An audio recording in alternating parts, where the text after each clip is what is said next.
Welcome back to another one of our videos. Today we are going to look at a question that I've been asked a few times recently by a few different people, and I thought it'd be good just to do a video about it and we can go through all the details and all the ins and outs and how it all works.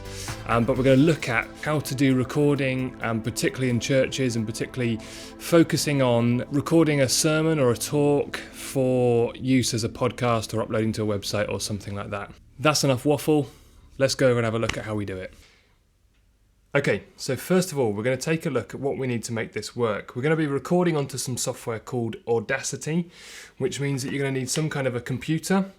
Doesn't matter what flavour that is, whether it's Apple, orange, banana, anything else, doesn't matter. So you're going to need to head over to the Audacity website, download the version of Audacity that's relevant for your computer, install that and go through all that business. Audacity is a free piece of software. It's free to download, free to use. There is an option for making a donation if you feel like you want to do that. And as with all free software, it has pros and cons. One of the downsides is that you also need to download a thing called LAME, L-A-M-E, which can be slightly tricky. If you're okay with computers and you know your way around a computer, it'll be fine. You won't have any problems with it. If you're a bit uncertain, then you might need to get some help. By all means, come and talk to me. I'm happy to help you with that. So, we have a laptop. The other thing that we need is some kind of audio input device. Now, I like this and I recommend this one. This is called the Behringer U-Control UCA202. It's a fairly simple, cheap little box. You can find these on the internet, but it's just a very simple USB input and output audio device.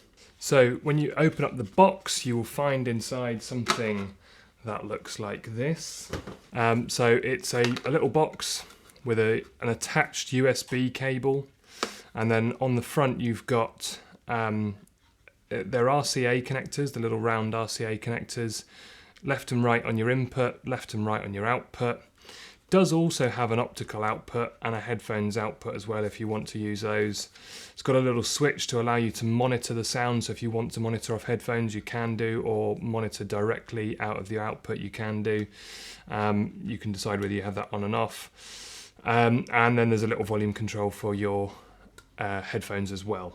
So we need one of those.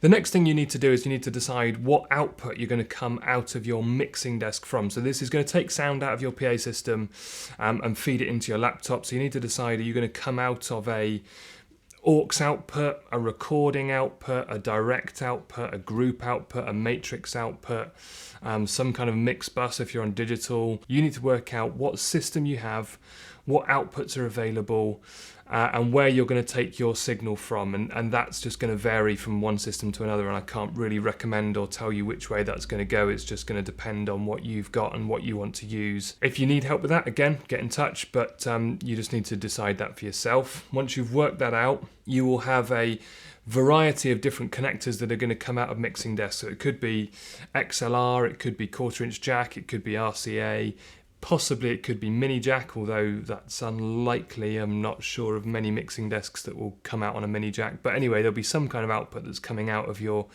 desk.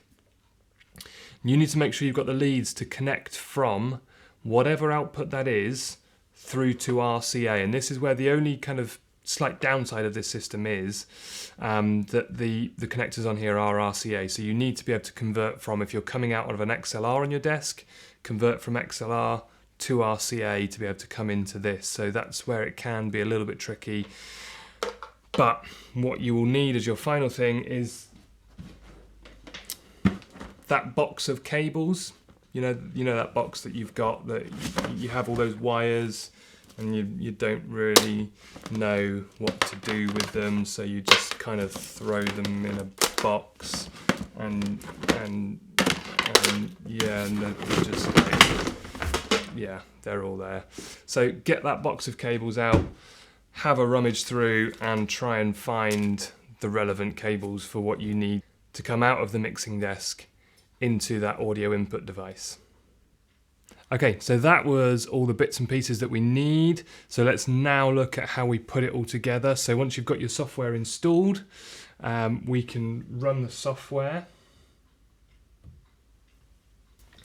And as it opens up, we get a how to get started kind of guide thing on here.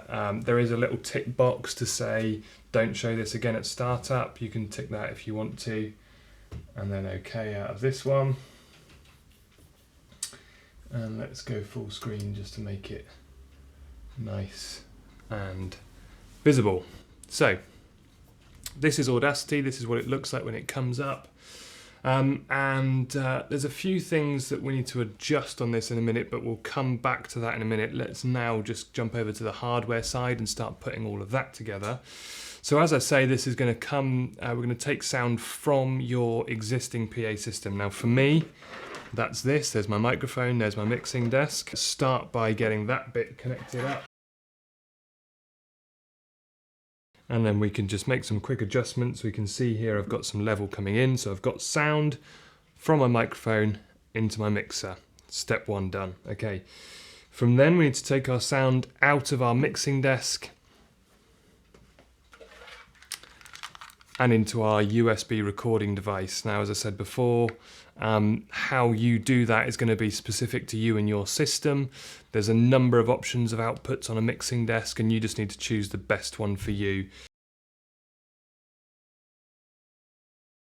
And into the input side of my recording device. Then the final connection we have here is we take our USB lead and connect that into our laptop.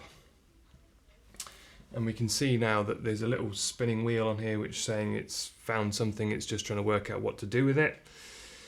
And it's now saying installing drivers, software stuff down here. We'll just give that a minute.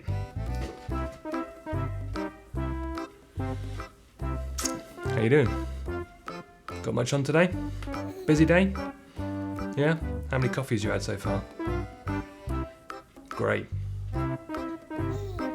Still installing.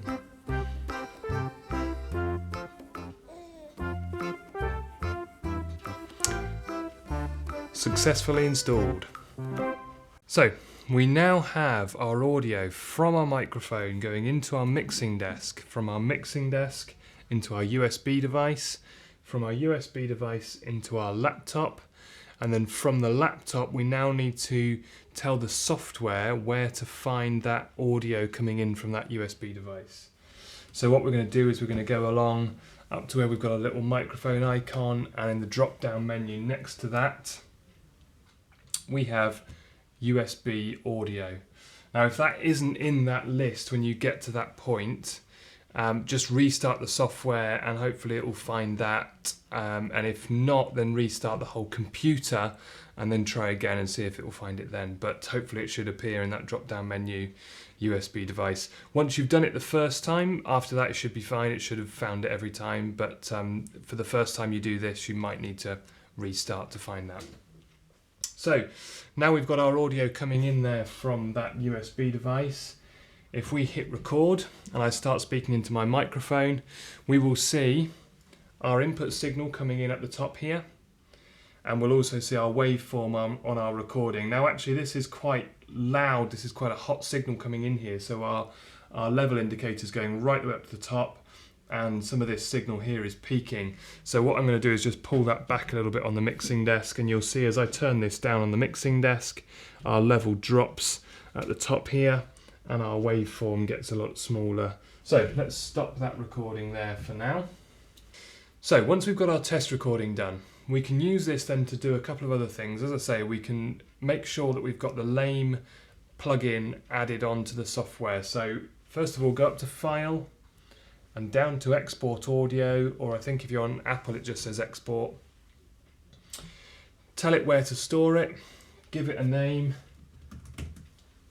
Test, and then select your file type here, and we can save it as WAV or MP3 or any other file format. There's all sorts of options in there, but if we select MP3, which is probably what you're going to want to use for uploading to a website or as a podcast, you can actually set the quality of your MP3. You can drop that down. That's relatively high at the minute, but it just depends as to how high a recording you want.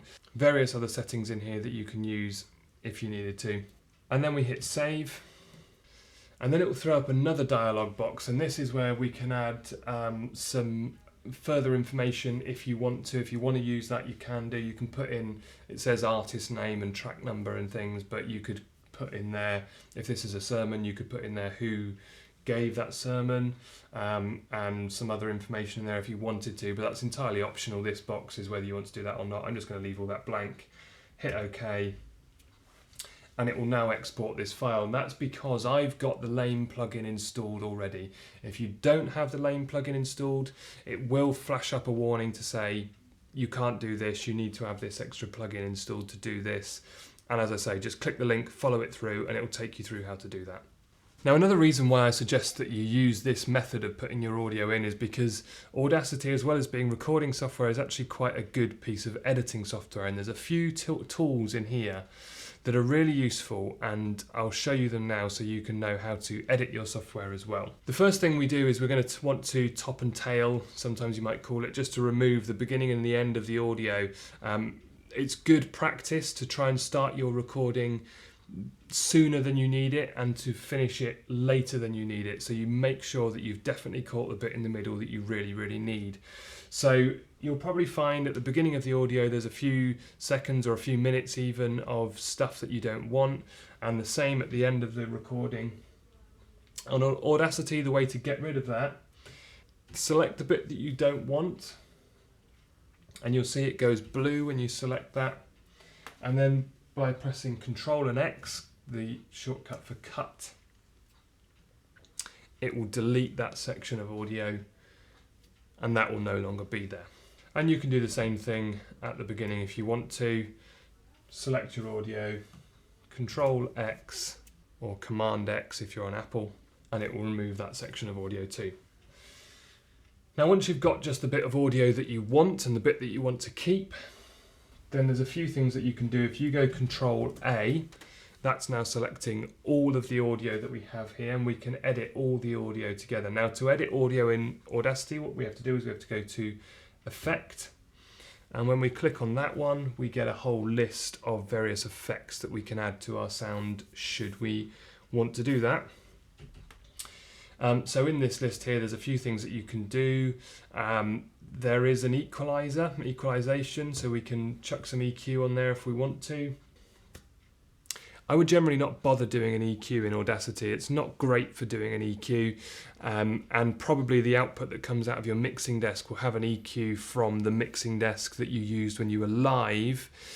And for the sake of what we're trying to achieve here, that for me would be sufficient, and I would just use that EQ and not try and add anything else here. But if you really needed to fix a problem, then you could do it with this. Another effect that's worth looking at is the compressor. And compressor I probably would use on here. Now, compression is one of those things that's really useful if you know how to use it, but if you don't know how to use it, it's probably safer just to avoid it. So if you don't know what a compressor is, I'm not going to go into the details of that now. Avoid this step, just ignore it, don't worry about it, it's not that big of an issue.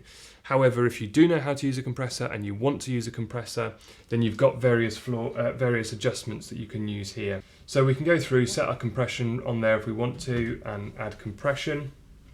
The final step then that I'd say, once you've done any EQing, if you want to do EQing, and any compression if you want to do that as well, the last bit that you come to is going to be normalizing, and this is really important. We do need to make sure that we do this. So what we're going to do is we're going to make sure we've got all the audio selected, Control A, we're going to apply this to everything, Effect, and normalize. And what normalization does is it boosts all the audio up to a point where the maximum levels of audio are all around the 0 dB. And this is where, if you know and understand how to use a compressor and you might want to use a compressor, it can be useful, because what you'll find is that in a talk, sometimes a preacher might suddenly speak out very loudly, and that will create a peak of audio. And if you can use your compression to pull those peaks down and try and level that audio out so it's a more similar level across the talk. Obviously you want to keep some dynamics in there, you don't want to completely flatten it out, but just help control that a little bit so it's not quite so extreme in its dynamics. You can use that with your compression. And then when we come to normalise, we're not just normalising the peaks and having very little effect on the lower level, but everything's closer together, so everything gets a bit of a boost. So when we come to normalise, I wouldn't worry too much about most of the things that it says in here. It's got a few tick boxes, and I would just leave those as they are. The only thing that I tend to adjust is the level that it's normalising to. Now, there's various thoughts as to how you should normalise sound. In theory, you can normalise up to 0 dB, and 0 dB is generally the goal in audio. We try and aim for 0 dB. However, there are some devices that when you come to play that back will read 0 dB as clip. And so if you normalise to 0 dB, anytime your audio hits 0 dB, it's going to clip that audio. So a general good practice is to actually bring our audio level down to -1 or -2 dB and normalise to that level. -1 or -2 dB for most people is barely noticeable. It's such a small adjustment of sound that people wouldn't tend to even notice that that's changed at all very much. If you've got very good hearing, you might just about hear 2 dB change. But for most people, you're not really going to hear a change of less than 2 dB anyway. So we can pull this down to -2 dB. People would generally not even notice that that's changed very much. But it means that when this is played back on people's computers or whatever they're going to play it back on, that it's never going to be read as 0 dB and therefore pushed into clip if that's how that device is going to deal with that level of signal. So we make sure it's down to -1 or -2 dB and then OK.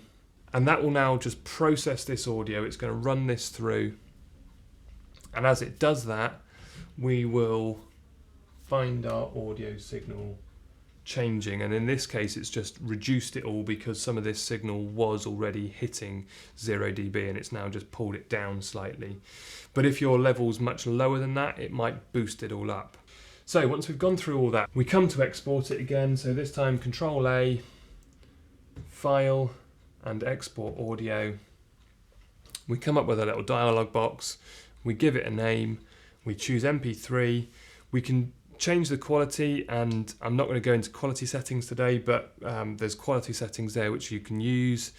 General rule of thumb is the lower the quality, the smaller the file, and the better it is for use on internet. However, the lower the audio quality as well. So just have a bit of a balance between how good an audio quality do you want and how small a file do you want for available on the internet.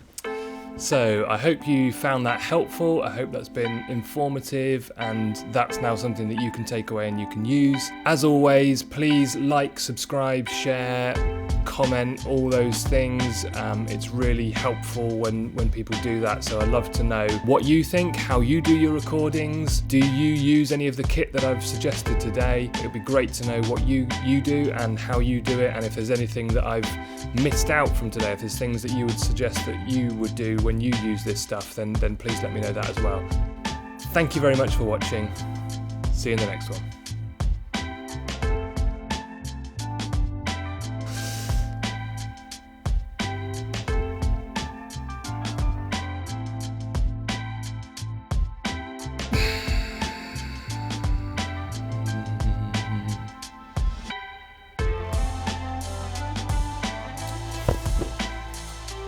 So I hope you found that helpful.